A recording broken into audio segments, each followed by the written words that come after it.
Hi, beautiful souls. I'm Elizabeth, and welcome to Untangling the Heart.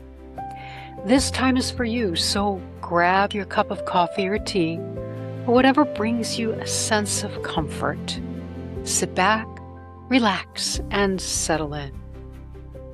As you listen today, just notice what resonates for you. There may be something here that is meant just for you. Just take what feels supportive and leave the rest. It's so good to have you here.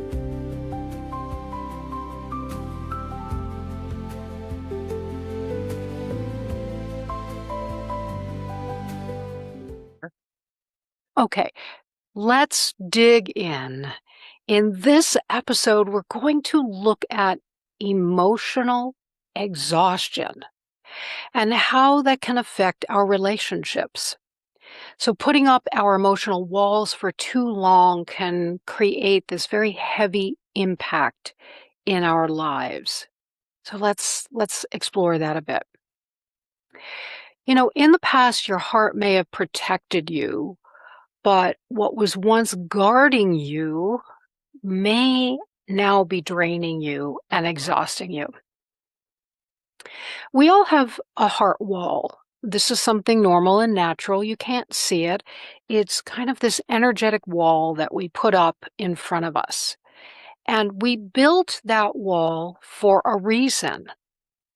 And it wasn't a bad reason. It was just to start by honoring protection within ourselves. The guarded heart often forms after experiences. We have an experience, our bodies, our organs create an emotion, right? And then they get trapped with behind that heart wall for protection. So when we have an experience like being betrayed or heartbreak or maybe disappointment, or perhaps you felt rejection, right? Um, I'm sure all of us have had that experience of feeling like we were rejected in a group of people or rejected in a conversation. Or if we're not feeling emotionally safe and having to be strong for a really long time. Do you call yourself the rock in your family or in your community and everyone leans on you? Yeah, so we can put up that heart wall and keep those experiences behind it to protect us. It wasn't created, we didn't create that to punish ourselves or to hurt ourselves. We created it to protect ourselves. So, protection from what? And let's ask ourselves this question. Is the same wall that once protected us now preventing us from receiving what we really desire? Hmm, great question. So protection requires our energy being guarded, right? It's it's not passive. This takes a lot of work. Okay.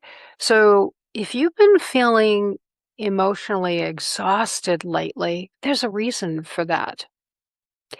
Our heart and our nervous system is constantly scanning underneath the radar. Like we're not conscious of this, but our heart and our nervous system is constantly saying, is this safe? Or am I safe? Or can I trust this situation? Sometimes, without us knowing, our bodies are asking, can we trust ourselves?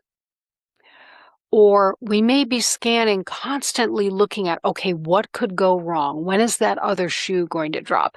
When is that other problem going to appear? I know it, I can feel it, it's just going to happen. That may not be true, but your heart is protecting or guarding yourself from that. It's also asking, how do I stop from being hurt in the future? So over time, when we are on guard all the time, when our nervous system is on guard, when our heart is being overprotected, when we've put up this protective wall, over time, this creates something called emotional fatigue. I mean, you're exhausted. You may not even realize that you're tired from this protection because it's really become your normal. It's something that you just expect to happen. And again, this is not conscious. So, sometimes we're not exhausted because life is too much. Sometimes we're exhausted because we are carrying the armor that has become too heavy. I mean, think of a knight. Think of putting all of that heavy protection, all of that heavy metal, and going into battle. Well, that's what we may be doing emotionally. And we may add layer by layer by layer on top. And after a while, it just drags us down. And our nervous system and our heart can't handle it. It feels too much. So the difference between being strong, and I know so many of you listening here are very strong, but the difference between being strong and being armored, carrying that heavy armor, that armored strength that says, I know who I am, that's being strong. I know who I am. But that armor, that protective armor says, I can't let anyone in to see who I really am. Let's pause there for a moment. So strength allows us to be connected, connect with others, and connect with ourselves. But that armor, that emotional armor, prevents vulnerability. When you really put yourself out there and you're vulnerable with others, we can risk being hurt. And if you've done that and you've been hurt over and over again, after a while you may want to put on that armor, thinking that you're protecting yourself from being vulnerable. There are many high achieving people who are praised for their armor. They're very independent. They're always capable. They seem like they never need help. And they're always very composed. But internally, they really may feel very alone. So when we guard ourselves and that turns into isolation, holding ourselves back, what does that look like? Often a guarded heart can say, if I don't let anyone close to me, they can't hurt me. Have you or someone you know ever experienced that?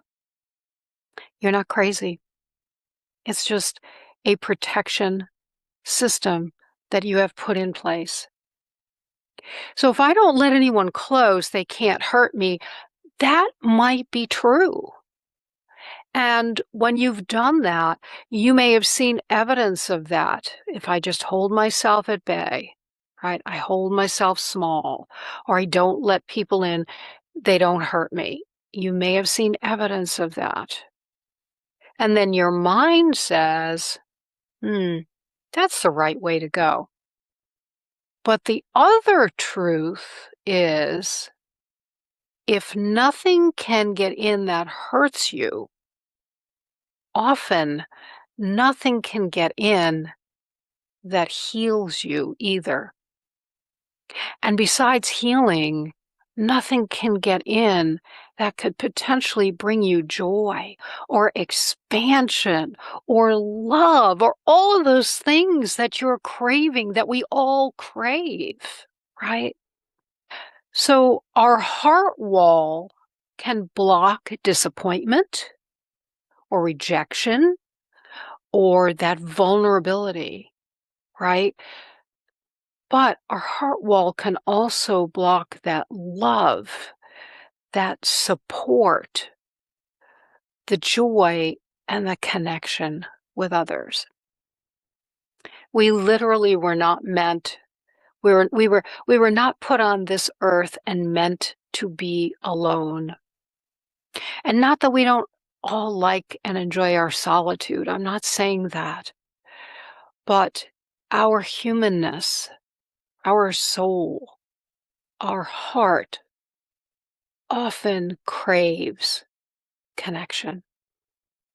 So, how does this guardedness, when we put that heart wall up, how does that show up? Sometimes we don't even recognize our walls.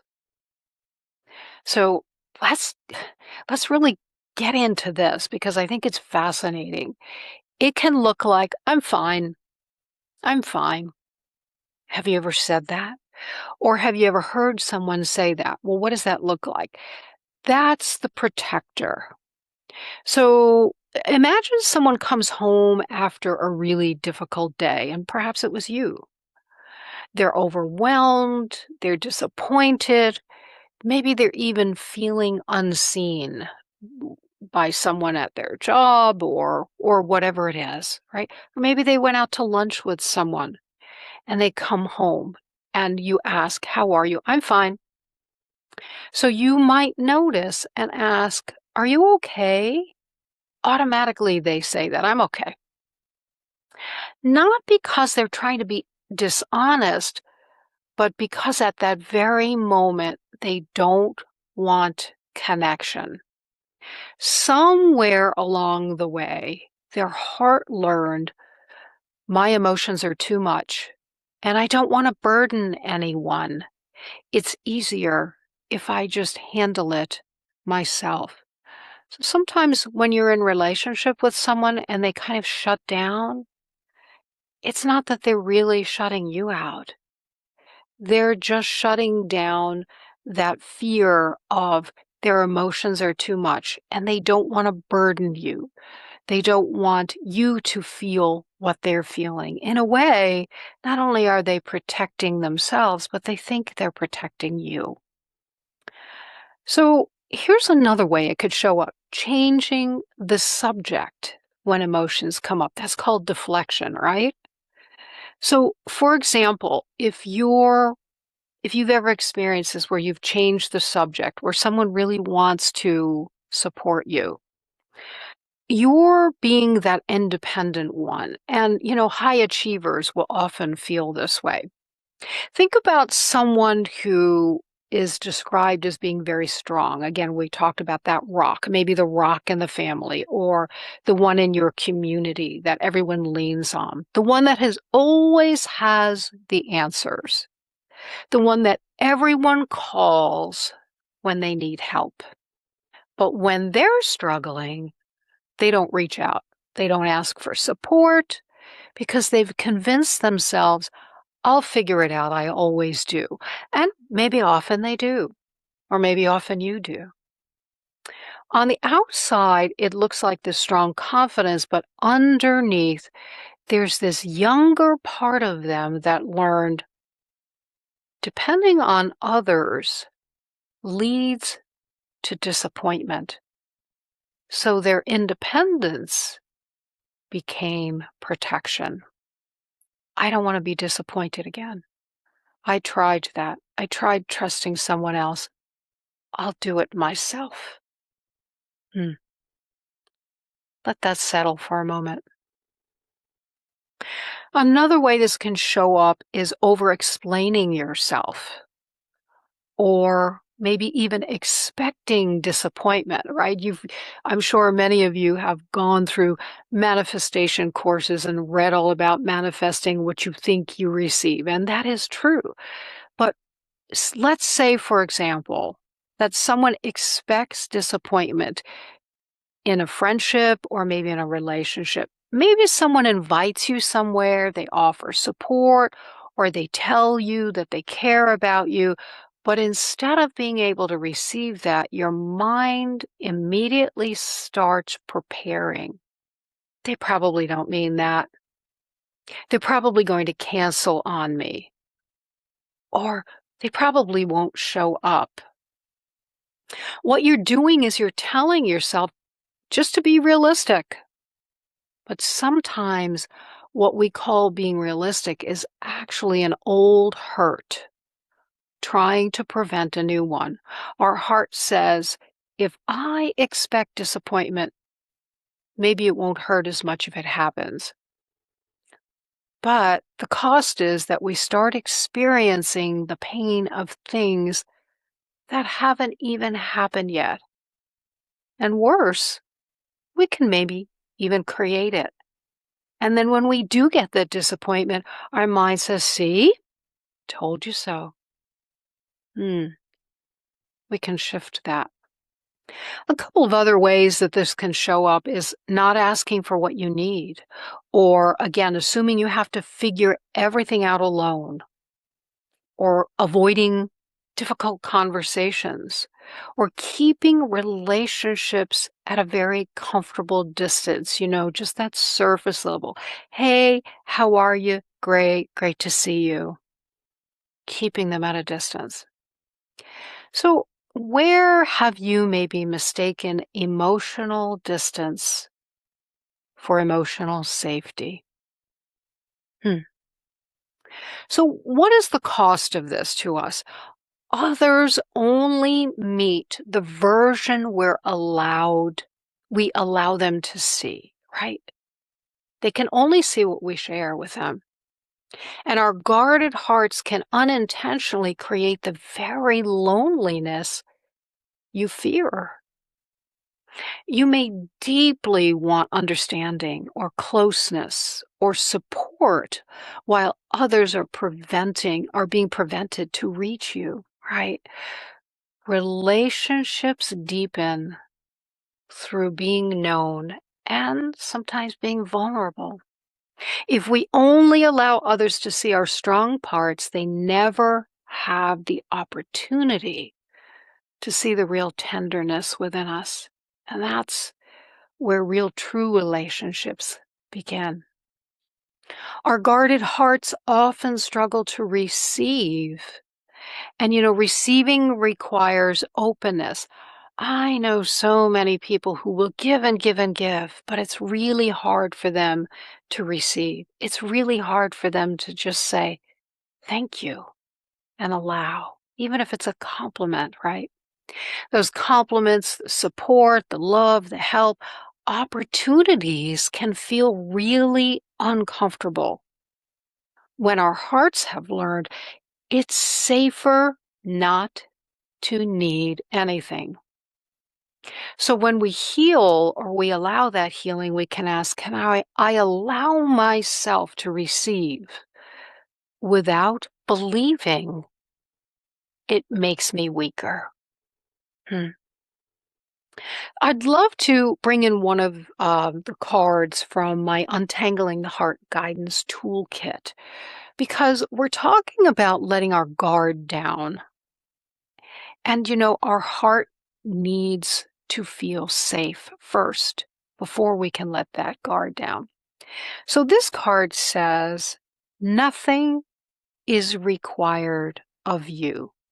There are no expectations placed on you in this very moment. You don't need to perform, respond, or figure it out. This helps us to trust ourselves again. We always put so much pressure on ourselves constantly to be everything for everyone that we kind of lose ourselves.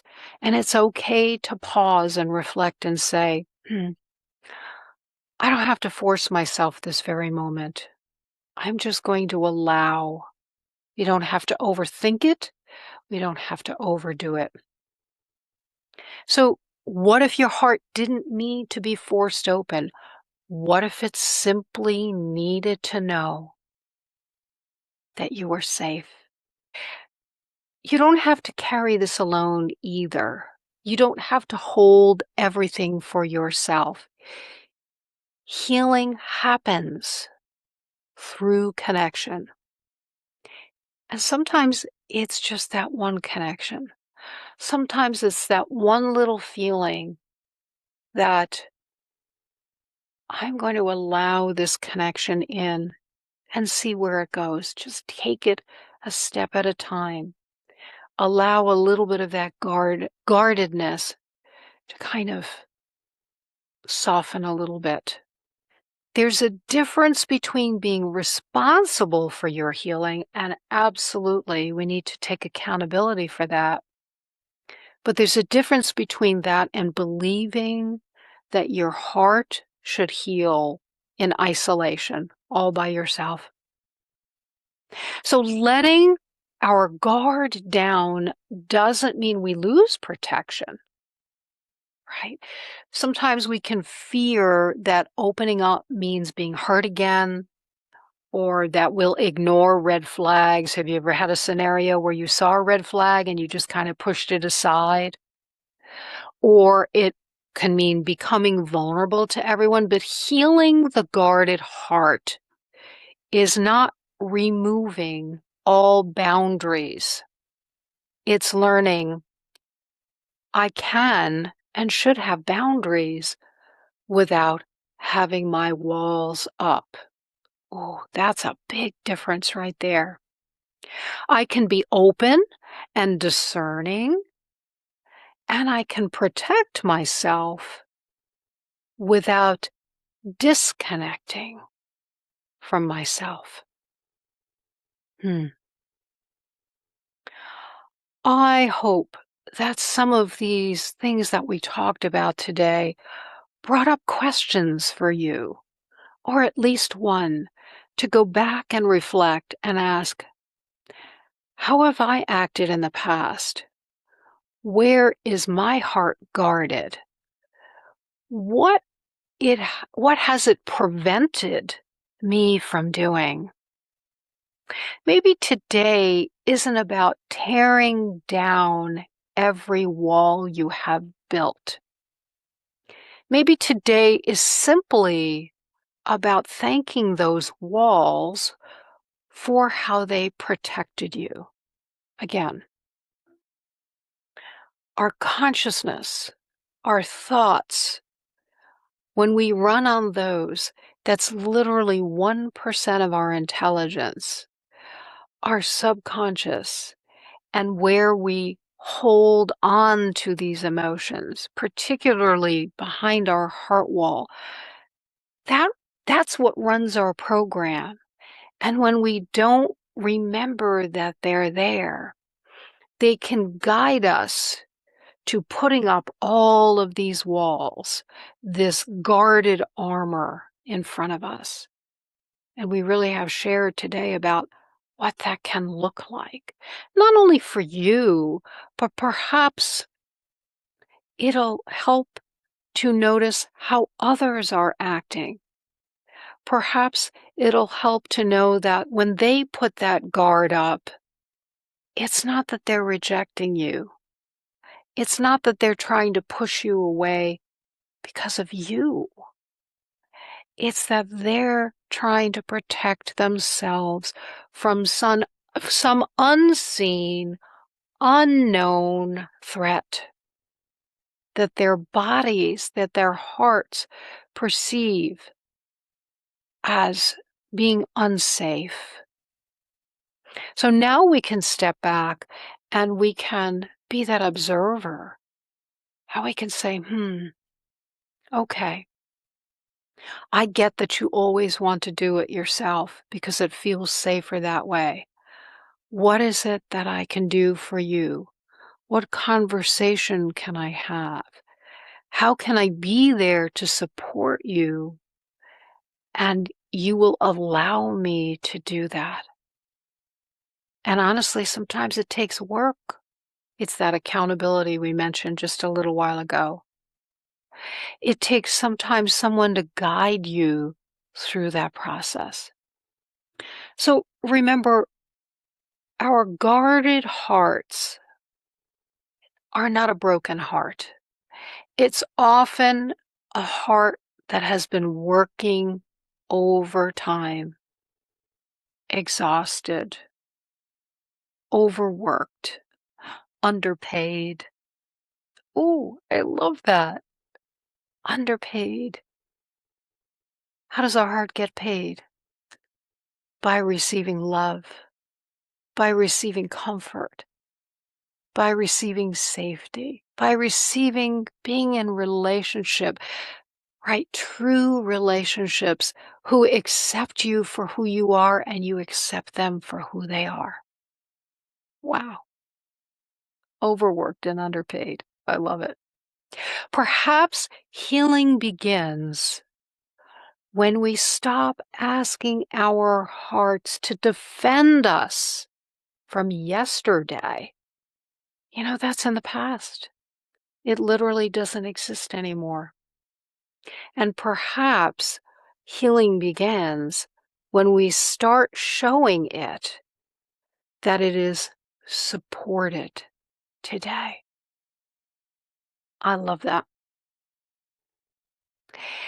If something in this resonated with you today, just know you're not alone in this, and nothing you experience is ever random. And if one person came to mind today while you were listening, please feel free to share this conversation with them. It may just give them that first step to healing their heart. You can find Untangling the Heart on YouTube, LinkedIn, and wherever you enjoy podcasts. And please be sure to follow or subscribe so you don't ever miss a conversation. Thank you for being here today. And until next time, from my heart to yours.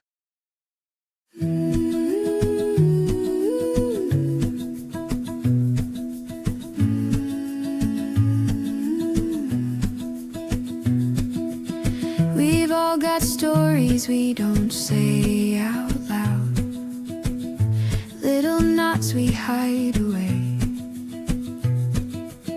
You're not broken, you're just learning to be honest with what you feel today. This is untangling the heart, one brave breath, one tiny start, finding strength.